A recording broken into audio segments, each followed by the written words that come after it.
naisip kong gumawa ng homemade ice cream. So, since meron akong makapuno at ube sa aking ref, so yun yung ginawa kong flavor.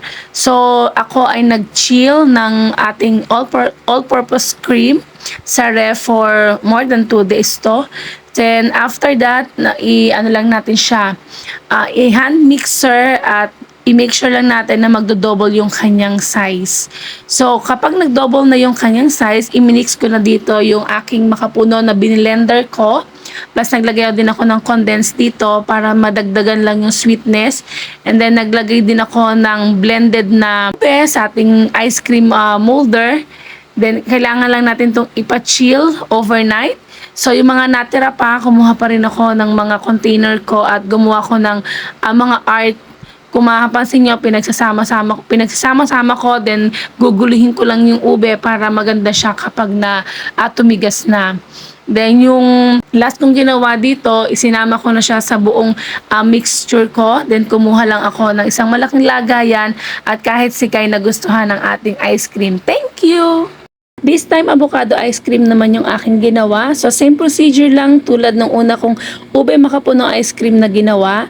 So, kailangan lang nating madouble yung ating cream. Then, yung ating pinaka-avocado ay akin na rin binilender. Then, pinagsama ko lamang siya para maging smooth ang ating ice cream.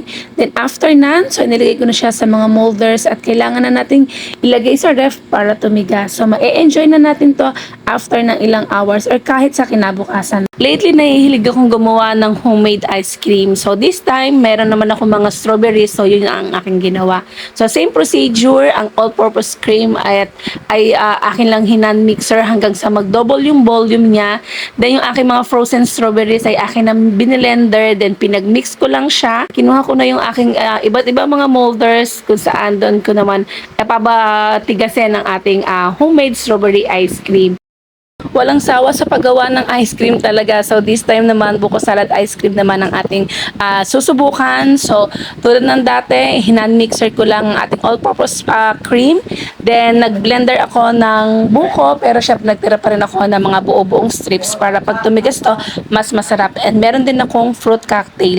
So, pinagsama-sama ko lang silang lahat, inilagay ko sa molder para ito ay tumigas. Oh, so yummy! Homemade lang ka-ice cream naman po tayo this time.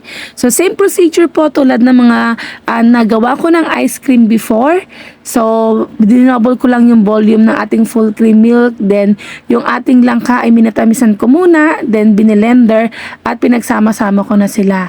Then, after nan, inilagay ko na sa freezer for 1 day. Then, ready to eat. Thank you!